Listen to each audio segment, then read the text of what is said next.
ओम सहना भवतु सहनौ भुनक्तु सह वीर्यं करवावहै तेजस्विनावधीतमस्तु मा विद्विषावहै। ओम शांति शांति शांति। सरस्वती नमस्तुभ्यं वरदे कामरूपिणी विद्यारंभं करिष्यामि सिद्धिर्भवतु मे सदा।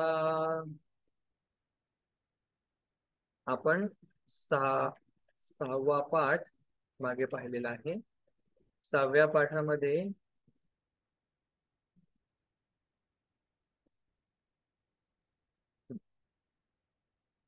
सहाव्या पाठामध्ये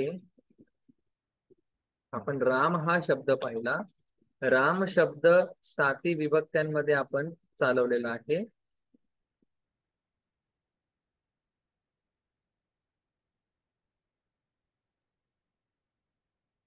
राम हा शब्द 7 विभक्त्यांमध्ये चालवलेला आहे। या पाठामध्ये आपण आता आकारांत शब्द पाहणार आहोत।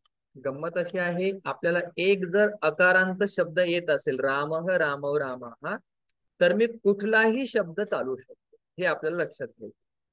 हस्तः हस्तौ हस्ताः, जसा राम शब्द 7 विभक्त्यांमध्ये चालतो, तसा कुठलाही आकारांत शब्द हा राम सारखा 7 विभक्त्यांमध्ये चालणार आहे। आता आपण पाहूया रमा शब्द पदार्थ, जो की आकारांत स्त्रीलिंग शब्द आहे। जर मला रमा शब्द व्यवस्थित माहिती असेल तर मला गीता शब्द चालवता येईल, सीता शब्द चालवता येईल, कौसल्या शब्द चालवता येईल, राधा शब्द चालवता येईल, नासिका शब्द, कुठलाही आकारांत स्त्रीलिंग शब्द मला चालवता येईल जर मला रमा शब्द व्यवस्थित येत असेल तर। आता आपण रमा शब्द बघूया। रमा रमे रमा हा, पुढे रमाम, बघा द्वितीय विभक्ती कसं लक्षात ठेवायचे, रमाम रमे रमा हा।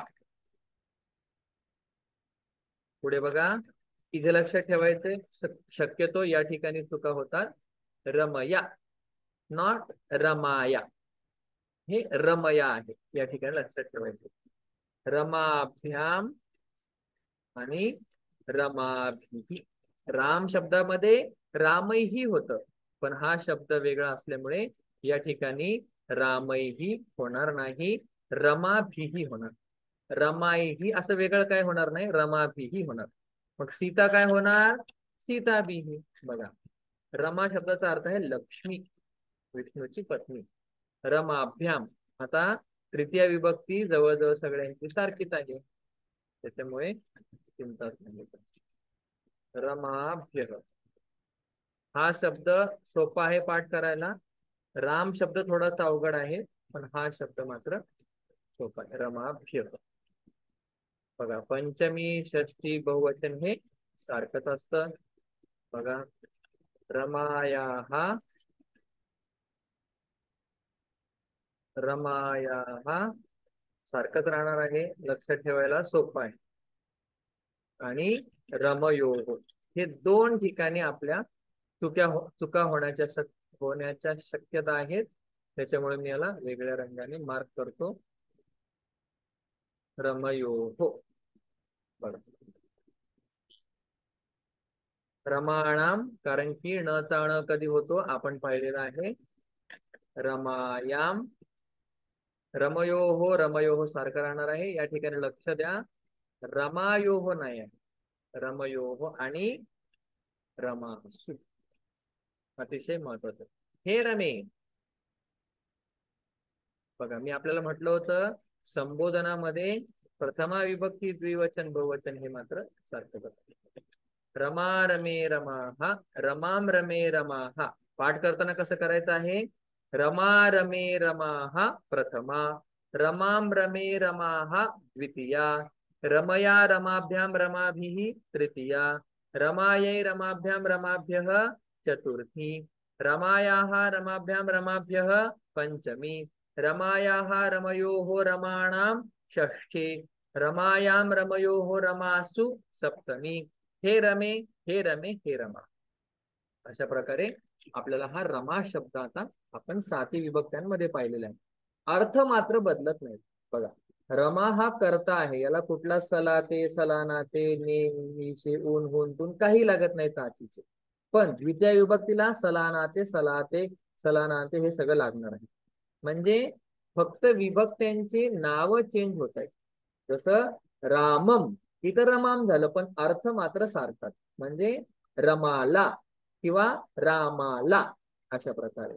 रामेन म्हणजे रामाने, रमया म्हणजे रमाने. अर्थ सारखेच राहत आहेत, फक्त शब्द मात्र बदलत. अशा प्रकारे रमा शब्द आपण पाहिला. या पाठामध्ये आपल्याला अनेक शब्द आकारांत शब्द आहेत. अजा, अजा म्हणजे बकरी, अजा.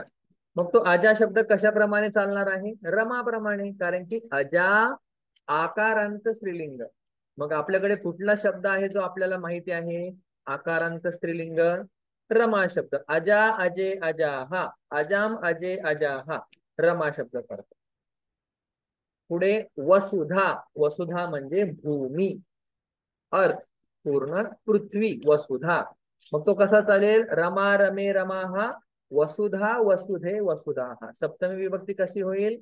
वसुधायाम वसुधयोः वसुधासु अशा प्रकारे. सुधा शब्द म्हणजे अमृत, सुधा म्हणजे अमृत. मग तो कसा चालेल? रमा रमे रमा हा, तो चालेल सुधा सुधे सुधा हा. अशा प्रकारे सुधा शब्द चालणार आहे. पुढे दिला शब्द आहे त्यांनी जटा. जटा म्हणजे शंकराच्या ज्या जटा आहेत, केस जे लांब वाढलेले, त्यांना जटा असं म्हणतात. बघा, अजा म्हणजे बकरी, वसुधा म्हणजे भूमी, सुधा म्हणजे अमृत, जटा म्हणजे जटा, आणि क्षमा हा शब्द दिलेला आहे. क्षमा म्हणजे माफ करणे, क्षमा. तंडुलह पुल्लिंग शब्द त्यांनी दिलेला आहे. तंडुल म्हणजे तांदूळ, तंदूळ. दुग्धम बघा, हा नपुंसकलिंग शब्द आहे, कारण की म याच्या शेवटी आहे. आणि शतम म्हणजे पण नपुंसकलिंग शब्द आहे. अशा प्रकारे आकारांत शब्द हे आता शब्द हे संपलेले आहेत. म्हणजे आकारांत स्त्रीलिंग हा तंडुल शब्द अकारांत पुल्लिंग आणि दुग्धम शब्द अकारांत नपुंसकलिंग, असे त्यांनी आता एकत्र शब्द द्यायला सुरुवात केलेली आहे. बघा, अजापासून क्षमापर्यंत कसे चालणार आहेत? रमावत. जसं रमा शब्द चालतो तसा अजा चालेल.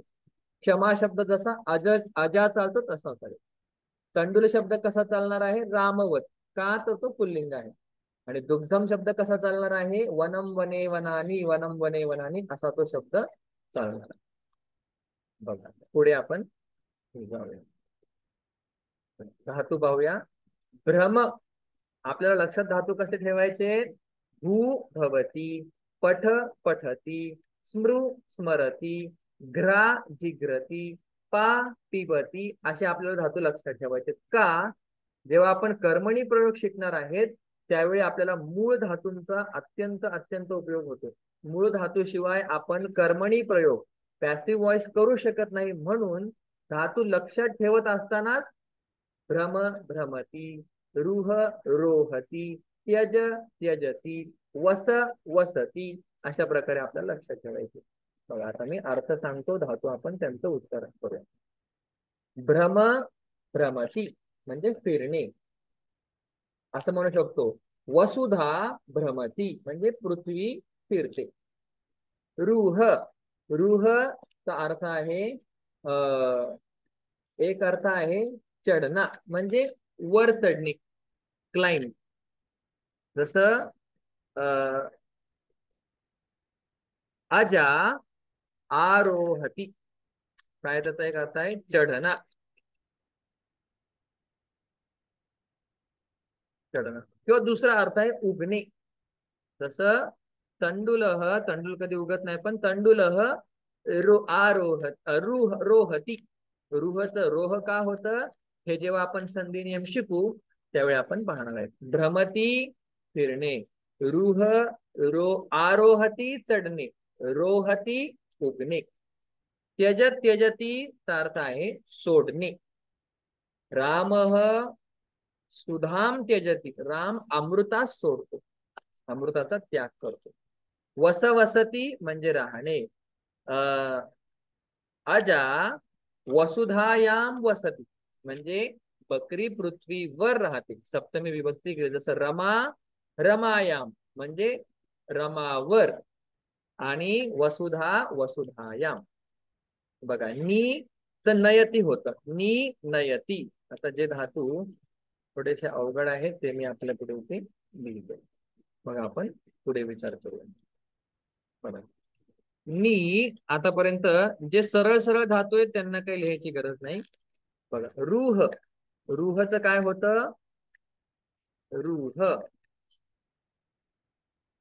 रूह च रोह होत, रोह. मग रोहती असं होतं. नीच काय होतं?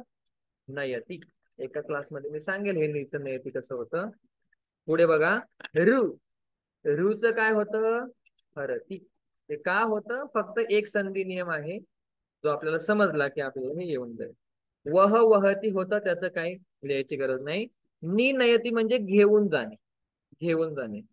कृश कर्षती म्हणजे बघा कृश, कृश कर्षती, कृश कर्षती रु हरती. कृश कर्षती, कर्षती म्हणजे काय?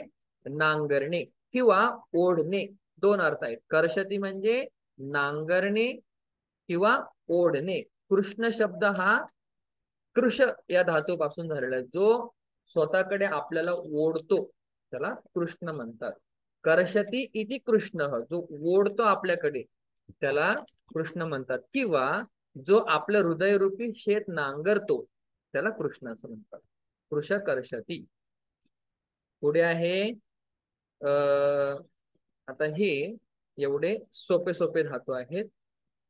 या पुढचे धातू थोडेसे वेगळे आहेत, त्याचा विचार आपण आताच लगेच करूया. एवढे लक्षात आले?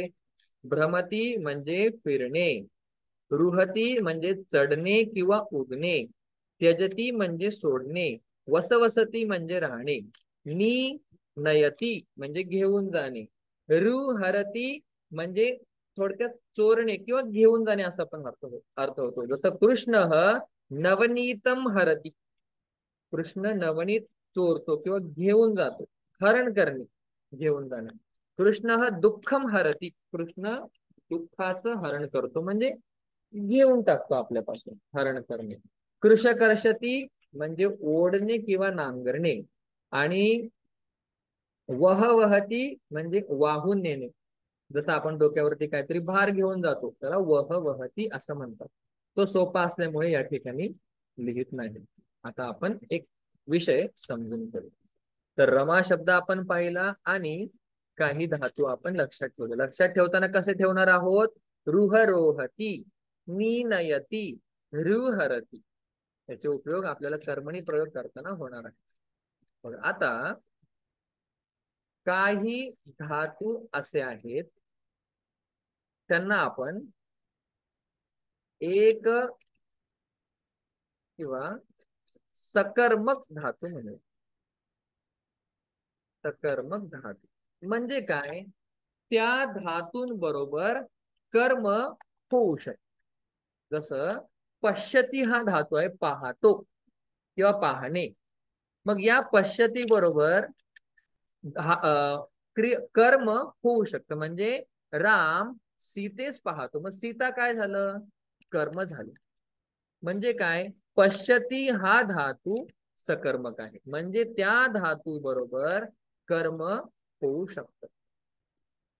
काही असे धातू आहेत जे अकर्मक आहेत, म्हणजे त्या धातूंबरोबर कर्म होऊ शकत नाही.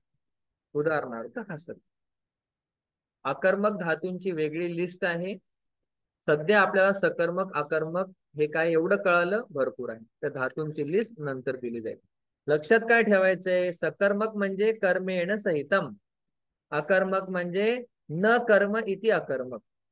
हे समास आहेत. सकर्मक म्हणजे ज्याच्यामध्ये कर्म शक्य आहे. आपण कर्म वापरू किंवा नाही वापरू हा वेगळा भाग आहे, पण कर्म शक्य आहे. जसं राम गच्छती, आता इथे कर्म वापरलेलं नाही आपण, याचा अर्थ तो धातू अकर्मक आहे का? नाही. राम ग्रामम गच्छती जेव्हा आपण म्हणू तेव्हा ग्रामम कर्म शक्य झालं. भलेही, पुन्हा बोलतो, भलेही आपण कर्म वापरणार नाहीये पण कर्म त्या ठिकाणी शक्य आहे. म्हणून त्याला सकर्मक. अकर्मक काय? कर्म शक्यच नाही. राम हसतो, शक्यच नाही कर्म. राम लाजतो, कर्म शक्यच नाही. राम आहे, कर्म शक्यच नाही, म्हणून त्याला अकर्मक धातू असं म्हणतात. अकर्मक धातूंची वेगळी लिस्ट आहे. काही धातू जे आहेत ते द्विकर्मक आहेत. शब्दातच आपल्याला कळतं. द्विकर्मक म्हणजे ज्या धातूंमध्ये दोन कर्म शक्य आहे. बघा, द्विकर्मक म्हणजे दोन कर्म शक्य आहे. काही धातू हे सकर्मक आहेत, म्हणजे एक कर्म कमीत कमी असू शकते. काही धातू अकर्मक आहेत, कर्म शक्यच नाही. काही धातू द्विकर्मक आहे, म्हणजे दोन कर्म शक्य आहे. उदाहरणार्थ एक उदाहरण मी आपल्याला सांगतो. नी हा धातू आहे बघा. नी, नी शब्दाचा अर्थ काय? नयती. बघा, नयती म्हणजे काय? नेणे, म्हणजे घेऊन जाणे. घेऊन जाणे, टू कॅरी, घेऊन जातो. आता बघा, मी एक वाक्य लिहितो. आता नी नयती हा द्विकर्मक धातू आहे, त्याच्यामुळे दोन कर्म त्याच्यामध्ये येणार आहे. दोनच आले पाहिजे असं काही आहे का? नाही, पण दोन कर्म येऊ शकतात, म्हणून त्यांना द्विकर्मक धातू असं म्हणतात. उदाहरण बघा, राम सीताम वनम नयती. बघा, दोन कर्म या ठिकाणी आले. आता कर्म कशावरून समजते आपल्याला? द्वितीय विभक्तीत आहे म्हणजे कर्म आहे असं आपण सुरुवातीला म्हटलं. बघा, राम घेऊन जातो कोणाला? सीतेला. सीतेला किंवा सीतेस घेऊन जातो, म्हणून स आल्यामुळे द्वितीय विभक्ती. कुठे घेऊन जातो? वनात. आत असू द्या, पण गत्यर्थक धातूंमध्ये द्वितीय होते म्हणून वन. या ठिकाणी दोन कर्म आले म्हणून त्यांना द्विकर्मक असं म्हणतात. त्या धातूंना द्विकर्मक धातू असं म्हणतात. मग या धातूंची लिस्ट कुठे आहे? बघा, आपण त्या धातूंची लिस्ट आपण लिहूया.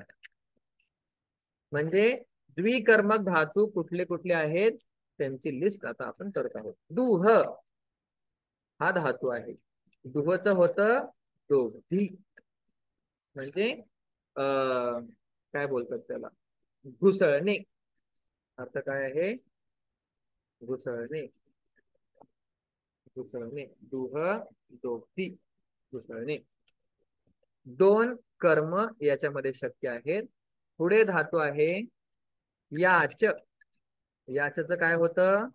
याचते, कारण की हा आत्मनेपदी धातू आहे. आत्मनेपदी धातू, परस्मैपदी धातू असे दोन धातूंचे प्रकार आहेत. त्या ठिकाणी गच्छती, लिखती, पठती लागतं ते परस्मैपदी. ज्या ठिकाणी याचते, सेवते, लभते हे लागतात त्या ठिकाणी आत्मनेपदी धातू. ते काय आहे त्याचा विचार पुढे येणारच आहे. याचते म्हणजे मागणे, काहीतरी मागणे, याचना करणे. दंड, दंड हा सुद्धा द्विकर्मक धातू आहे. दंडच होतं दंड, दंड येते. दंड, दंड येते म्हणजे दंड देणे. हा दशम गणातला धातू आहे, पण द्विकर्मक आहे. दंड, दंड येते. पुढे रुध. रुध, रुध धातूचं काय होतं?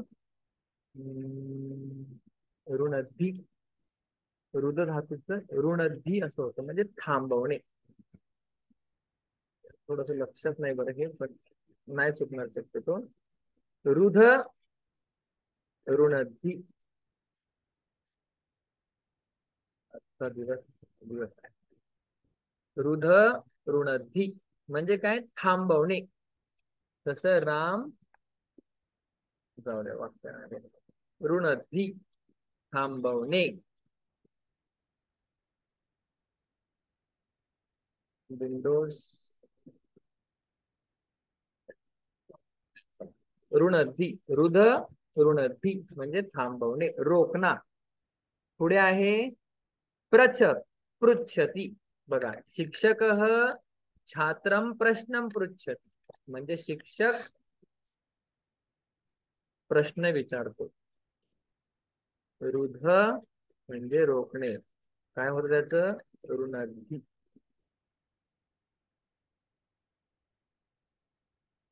ऋणची.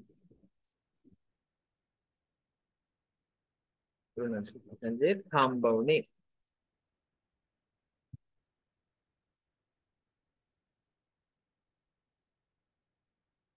थांबवणे. पुढे आहे प्रच. बघा, प्रच पृच्छती. लक्षात ठेवताना कसं ठेवायचं आपल्याला तुम्हाला सांगितलेलं आहे. प्रच पृच्छती म्हणजे विचारणे. शिक्षक छात्रम प्रश्नम पृच्छती. छात्रम द्वितीया प्रश्नम द्वितीया का द्विकर्मक धातू म्हणून. पुढे ची. तिचं काय होतं क्षीणोती म्हणजे गोळा करणे किंवा वेगळं करणे. चुनना वेगळे करणे. जसं तांदूळ आणि गहू एकत्र असतील तर त्याला वेगळं करायचं, त्याला चिणवती म्हणतात, वेगळे करणे. पुढे ब्रू. हे सगळे वेगवेगळे धातू आहेत. जेवढं तुम्हाला लक्षात ठेवता येईल तेवढं ठेवा. ब्रवीती. ब्रवीती. ब्रू ब्रवीती म्हणजे बोलणे. ब्रू ब्रवीती. ब्रवीती दीर्घती आहे. ब्रू ब्रवीती. ऋणधी चा ण होणार. आपण शिकलेलो आहे का होणार ऋणधी. पुढे शास. ब्रवीती म्हणजे काय बोलणे. बोलणे. पुढे शास. शास हा धातू आहे. शास. शास त्याचं होतं शास्ती म्हणजे काय शासन करणे. शासन करणे. पुढे जी. जिचं होतं जयती म्हणजे जिंकणे. राम रावणम युद्धम जयती. राम रामासोबत रामेण सह युद्धम जयती. जयती हा देखील द्विकर्मक धातू आहे. मथ. मथ मथनाती. बघा त्यांनी दिलेले आहेत तरी पण एकदा रिव्हिजन चांगले. मथनाती म्हणजे काय मंथन करणे. आधी एक होतं घुसळणे पण हे मंथन करणे. दूध आणि दही यांना घुसळणे मंथन करणे एकत्रीकरण करणे. पुढे आहे मुष मुष्णाती. मुष मुष्णाती.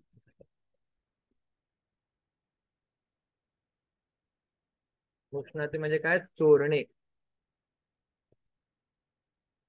मुष्णाती चोरणे. हे मराठीमध्ये आपण धातू पाहिले. आणि नीरू ह्याचे अर्थ आपण आधीच पाहिलेले आहेत. ते देखील कसे आहेत द्विकर्मक धातू आहेत. या पाठामध्ये जेवढे धातू आलेले आहेत त्यातले भ्रम आणि रुह हे धातू सोडून त्यज आणि वस हे धातू सोडून बाकी सगळे धातू द्विकर्मक धातू आहेत. त्याच्यामुळे आपण हे धातू सुद्धा पाहिले. आता पुढे आपण विचार करूया भविष्य काळात. मागे जे आपल्याला मी काळ सांगितले त्या काळापैकी आता लृट लृट लकार येणार आहे. लृट लकार म्हणजे काय भविष्य काळ. म्हणजे मी जेवतो हा वर्तमान काळ आहे. अहम खादामी. पण मी जर जेवेन असं असेल तर कसं बोलायचं ते आज आपण शिकणार आहोत. त्याला काय म्हणतात भविष्य काळ. लृट लकार.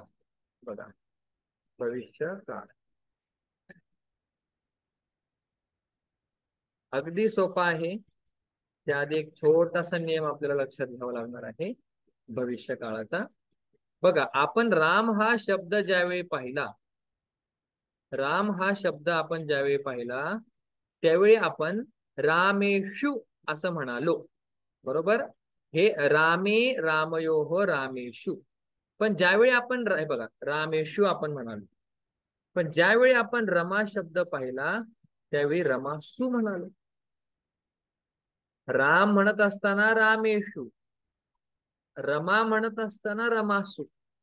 याचाही आपण विचार करणार आहोत. आणि आता आपण भविष्य काळ करण्यासाठी काय अत्यंत गरजेचं आहे त्याचाही विचार करणार आहोत. बघा सोपा नियम आहे स्यती.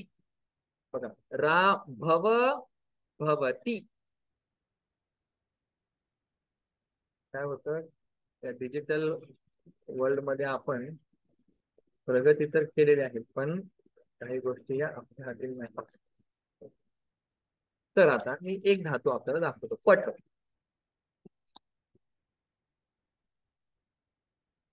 पठ. मग पठ हा जो धातू आहे, पठती हे वर्तमान काळातलं रूप आहे त्याचं. पठ पठती. मग आपण काय करणार आहोत, या ठिकाणी इष्यती ऍड करणार आहोत. बघा,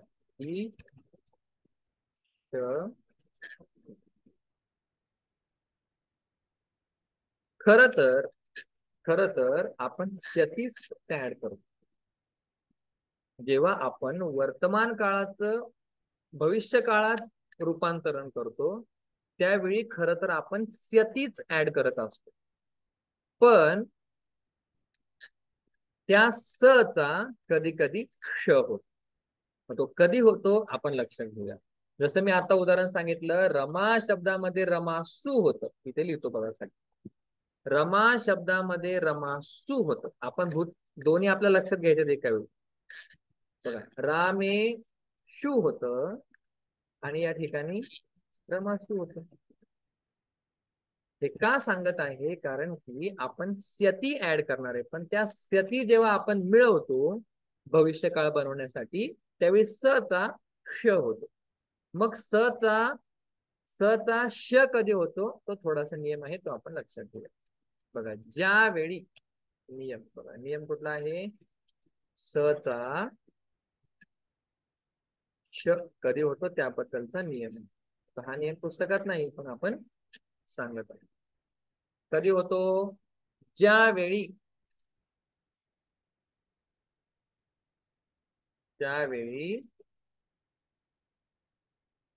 स च्या पाठीमागे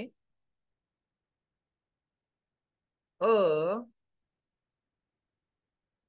किंवा आ व्यतिरिक्त स्वर असतील. व्यतिरिक्त स्वर असतील तेव्हा स चा क्ष होतो. तो परुळ आहे बघा. ज्यावेळी किंवा जेव्हा किंवा ज्यावेळी स च्या पाठीमागे अ किंवा आ हे सोडून कुठलेही स्वर असतील, त्यावेळी स चा क्ष होतो. आता या ठिकाणी जर आपण पाहिलं, खर तर रामे प्लस सु असाच शब्द आहे, पण या स चा श झाला. का झाला, कारण की या स च्या मागे रामे अ किंवा आ सोडून स्वर आहे, व्यतिरिक्त स्वर असल्यामुळे रामेसू व्हायच्या ऐवजी रामेशू झालं. तसंच या ठिकाणी रमासू स चा सच राहिला, स चा क्ष झाला नाही. का, कारण की पाठीमागे अ किंवा आ दोघांपैकी एक स्वर आहे आ, म्हणून स चा सच राहील.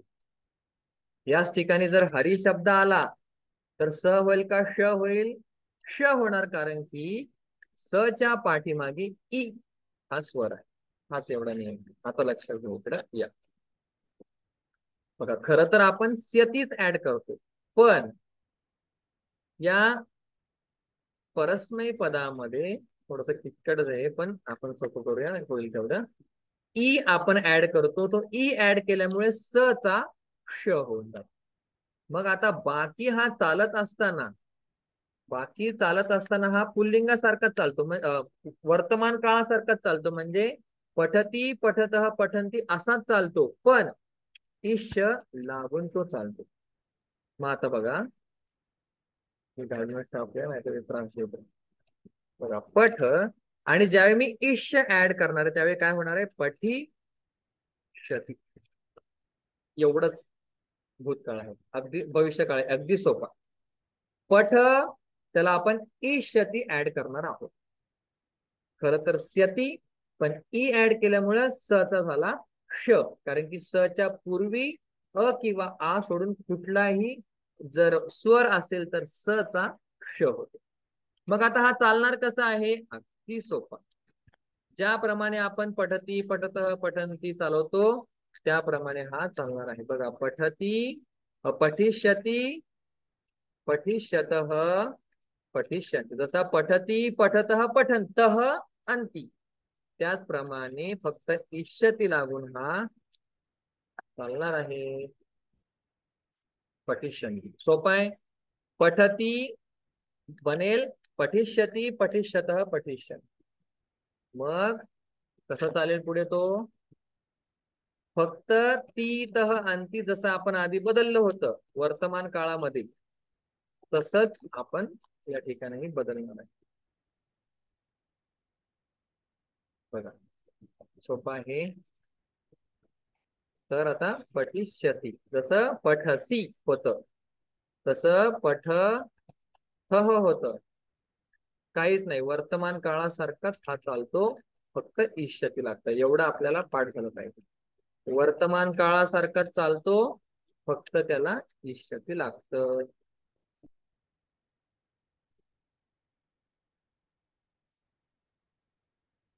एवढंच. मग मग आता हस कसा चालेल? बघा, हस हस मध्ये काय होणार? इष्यती ऍड होणार. हसिष्यती हसिष्यतः हसिष्यन्ति. रक्ष कसा चालेल? रक्ष मध्ये काय होणार आहे? इष्यती ऍड होणार. रक्षिष्यती रक्षिष्यतः रक्षिष्यन्ति रक्षिष्यसि रक्षिष्यतः रक्षिष्यथ रक्षिष्यामि रक्षिष्यामि रक्षिष्यावः रक्षिष्यामः. थोडस अवघड आहे बोलायला, पण चालवायला मात्र सोपा आहे. पठती बघा, ती तह अंती सी थह थ मी वह मह. हे संपलं. आता या ठिकाणी त्यांनी बरेच धातू दिलेले आहेत. आपण एकदा का आपल्याला कॉन्सेप्ट कळाली का आपण कुठलाही धातू चालू शकतो. सोपा आहे. बरोबर. मग आता आत्मनेपदी जर धातू असेल, खर तर आपण स्यतीच ऍड करतो असं मी सुरुवातीला म्हटलं, पण जे धातू परस्मैपदी आहेत त्यांना आपण इष्यती ऍड करतो, आणि जे धातू आत्मनेपदी आहेत त्यांना स्यती. उदाहरण बघा, आता ही लिस्ट थोडीशी मोठी आहे. काही काहींचं वेगळं होऊन जातं पूर्ण, काही काहींचं वेगळं होऊन जातं. एक शेवटचा पॉईंट सांगतो, मग आपण थांबूया. धातू न बघता आपण एक मुद्दा समजून घेऊया. बघा, परस्मैपदी म्हणजे काय आणि आत्मनेपदी दोनच प्रकार आहेत. आणि तिसरा म्हणजे उभयपदी, म्हणजे जे धातू आत्मनेपदी सुद्धा आहेत आणि परस्मैपदी सुद्धा आहेत. हे समजलं म्हणजे पुढे आपल्याला सोपं जाईल. बघा, आता तिघांमध्ये काय फरक आहे? आत्मनेपदी म्हणजे काय? जी क्रिया केल्यानंतर, म्हणजे क्रियेचा क्रियेचं जे फळ आहे ते मला मिळत असेल, दुसऱ्याला मिळत असेल,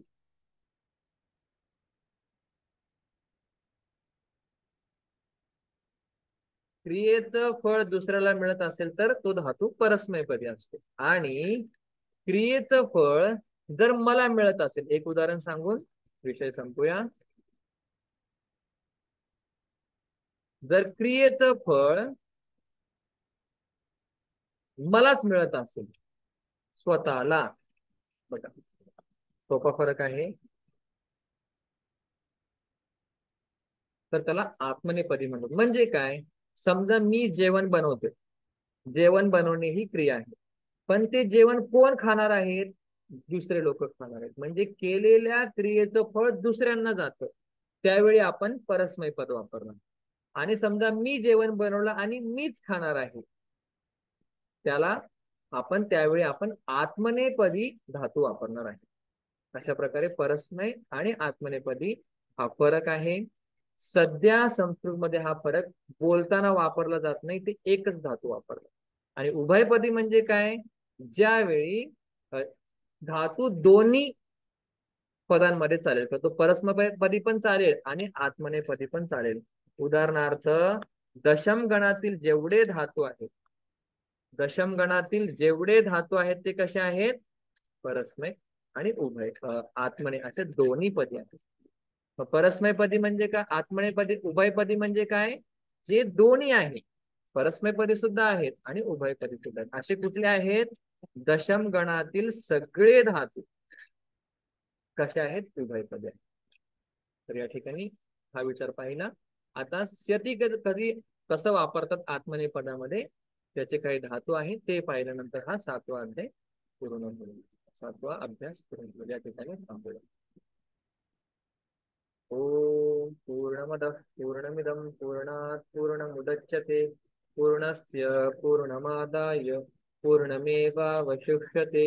ओम शांती शांती शांतिः. हरिः ओम श्री गुरुभ्यो नमः. हरिः ओम. धन्यवाद.